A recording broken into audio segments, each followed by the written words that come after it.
आइए भक्तजनों, पहले हम सब पूजन विधि सुनते हैं।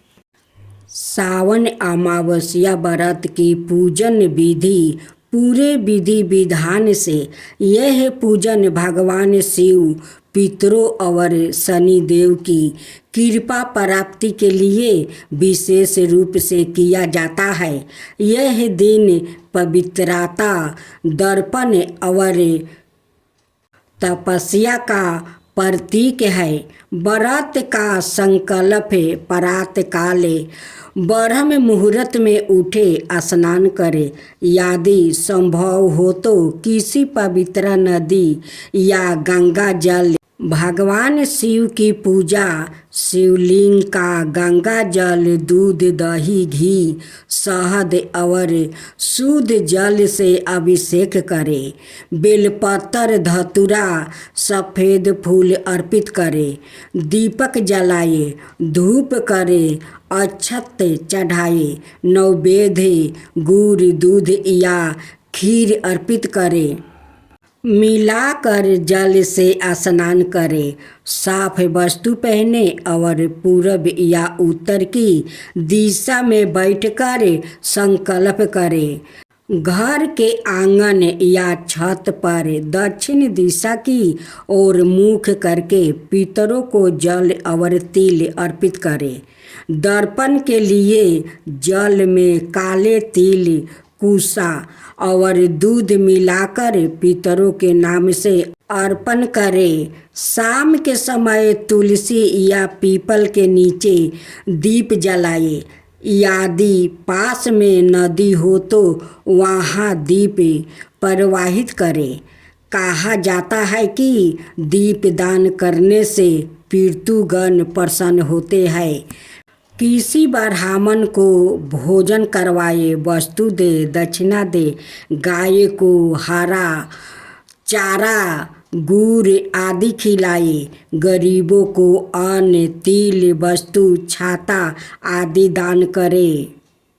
रात्रि में फलाहार करे या अगले दिन सूर्यास्त के बाद व्रत का पारण करे। व्रत गाथा का श्रवण पाठ अवश्य करे। इस दिन झूठ, क्रोध, निंदा, कूट शब्दों, मांस, मदिरा से पूरी तरह बचना चाहिए। सावन अमावस्या को पवित्र भाव से मानने पर पितृ दोष, काल सर्प दोष और अकाल मृत्यु के भय से मुक्ति मिलती है। जय श्री कृष्णा। राधे राधे। भक्तजनों, आज आप सभी श्रवण करेंगे सावन अमावस्या व्रत कथा। सावन मास का प्रत्येक दिन भगवान शिव को विशेष महत्व होता है। यह तिथि न केवल आध्यात्मिक साधना और पितृ पूजन के लिए शुभ मानी जाती है, बल्कि यह दिन अंधकार से प्रकाश की ओर जाने का प्रतीक भी है। अमावस्या का यह पावन दिन भक्तों को आत्म चिंतन, तप और शिव आराधना का अद्भुत अवसर प्रदान करता है। इस दिन श्रद्धालु गंगा स्नान, शिव पूजन, दीपदान और पितरों को दर्पण करते हैं। मानता है कि सावन अमावस्या के दिन व्रत और पूजन करने से जीवन में सुख, शांति, समृद्धि और पितृ दोष से मुक्ति प्राप्ति होती है। इस पावन अवसर पर व्रत गाथा का श्रवण और पूजन विधि करने से भगवान शिव प्रसन्न होते हैं और सभी कष्टों का नाश करते हैं। आइए हम सुनते हैं सावन अमावस्या व्रत की पावन गाथा, जो श्रद्धा और आस्था से परिपूर्ण है। बहुत समय पहले की बात है। एक नगर में धनी राम नाम का एक बड़ा ही संपन्न व्यापारी रहता था। उसके पास धन धनाए, नौकर चाकर, हाथी घोड़े सब कुछ था, लेकिन संतान नहीं थी। यह बात उसे बहुत सताती थी। वो और उसकी पत्नी प्रतिदिन मंदिरों में जाकर भगवान शिव और माता पार्वती की पूजा करते, दान करते, व्रत रखते, लेकिन संतान सुख नहीं मिलता। एक दिन सावन के महीने की अमावस्या आई। धनी राम की पत्नी ने निश्चय किया कि वो इस दिन व्रत करके भगवान शिव और पितरों की पूजा करेगी। उसने गंगा स्नान किया, शिवलिंग का अभिषेक किया, पितरों के लिए दर्पण दान पुण्य किया और दिन भर उपवास रहकर रात्रि में व्रत का पारण किया। और रात को सपने में देखती है कि एक वृद्धा साधु आकर कहते हैं, माता, तुमने सावन अमावस्या का जो व्रत किया है उससे भगवान शिव और पितृगण प्रसन्न हुआ है। शीघ्र ही तुम्हें संतान सुख प्राप्ति होगा। कुछ समय पश्चात धनी राम की पत्नी ने एक सुंदर पुत्र को जन्म दिया। पूरा परिवार आनंदित हो गया। उन्होंने अपने पुत्र का नाम शिव प्रसाद रखा। समय बीत गया, शिव प्रसाद बड़ा हुआ, सुचित और धर्मपरायण भक्त बना। जब वो विवाह योग्य हुआ तो उसका विवाह एक सुंदर संस्कारी कन्या से हुआ। लेकिन विवाह के बाद कुछ अजीब घटना होने लगी।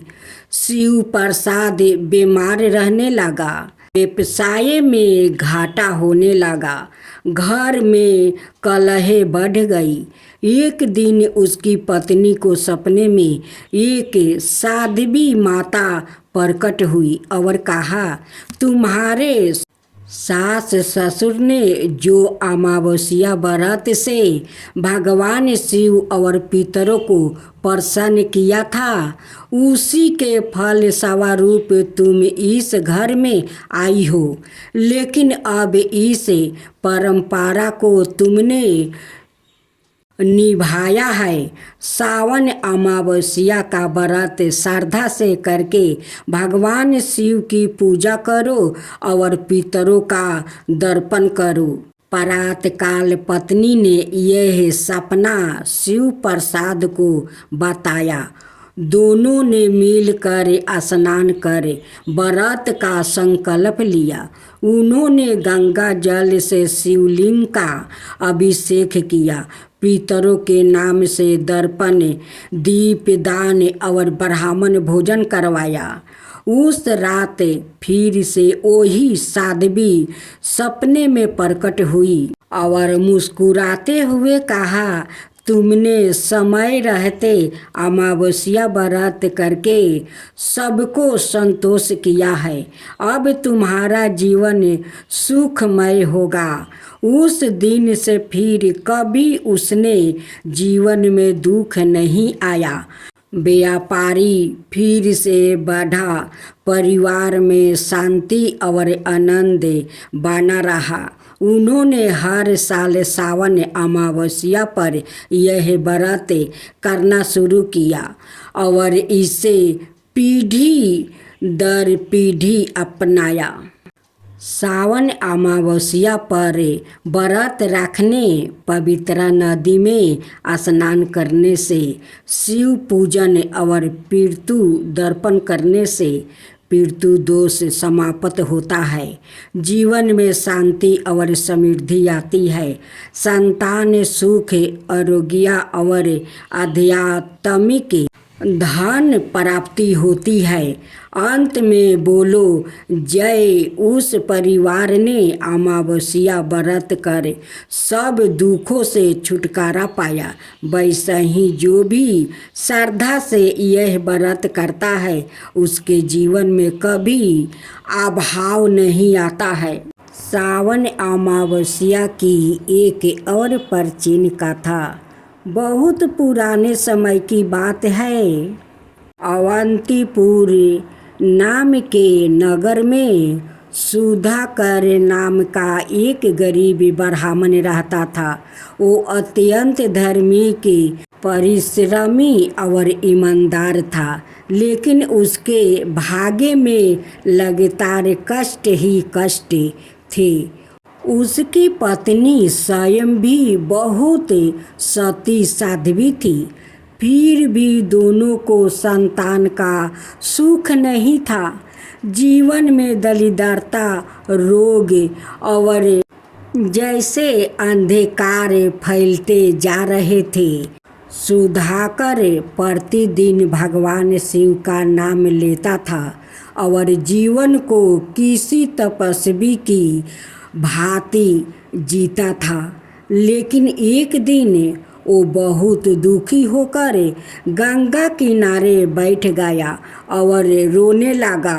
वही एक वृद्धा साधु आया और बोला, बस जीवन में ऐसा समय हर व्याकुत के भाग्य में आता है, लेकिन यदि तुम सावन अमावस्या का व्रत रखो, भगवान शिव की विधि पूर्वक पूजा करो और अपने पितरों की दर्पण दो, तो अवश्य ही भाग्य बदल सकता है।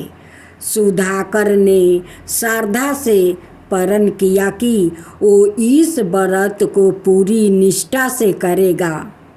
सावन की अमावस्या आई। उस दिन सुबह उसने गंगा जल से स्नान किया, पीपल वृक्ष के नीचे दीप जलाया, भगवान शिव की पूजा की, शिवलिंग पर बेलपत्र, जल और दूध अर्पित किया। फिर दक्षिण दिशा की ओर मुख करके पितरों को कुश से, जल और तिल से वो दर्पण दिया। व्रत का फल ब्राह्मणों को भोजन कराकर, गाय को हरा चारा खिलाकर और गरीबों को वस्तु दान देकर समर्पित किया। रात को शिव मंदिर में रुकते समय उसे सपने में भगवान शिव दर्शन देते हैं और कहते हैं, बस सुधाकर, तुमने सावन अमावस्या का व्रत करके न केवल मुझे प्रसन्न किया है, बल्कि अपने पितरों को भी संतोष किया है। तुम्हारा पीतु ऋण अब समाप्त हुआ। मैं तुम्हें आशीर्वाद देता हूँ। तुम्हारे घर लक्ष्मी आएगी, संतान होगी और जीवन में सुख संपन्नता का आगमन होगा। सुबह जब वो उठा तो उसका मन शांत और प्रसन्न था। कुछ ही दिनों में उसका पुराना मित्र उसे खोजते हुए आया और व्यापारी में आधे मुनाफा का प्रस्ताव दिया। धन की वर्षा होने लगी। फिर कुछ ही समय में स्वयं ने एक पुत्र को वो जन्म दिया। अब यह परिवार संपन्न हुआ, बल्कि पूरे नगर में पुण्य आत्मा के रूप में प्रसिद्ध हो गया। इस कथा से हमें यह शिक्षा मिलती है कि श्रद्धा, व्रत और सेवा से भाग्य बदल जा सकता है। सावन अमावस्या का व्रत पितरों को दीपित करता है और भगवान शिव की कृपा से जीवन में रुके हुए काम फिर से काम चलने लगता है। जैसे सुधाकर ने सावन अमावस्या का व्रत करके अपने जीवन की अंधकार को दूर किया, वैसे ही जो भी श्रद्धा और नियम से यह व्रत करता है उसके जीवन में आशा का प्रकाश फैलता है।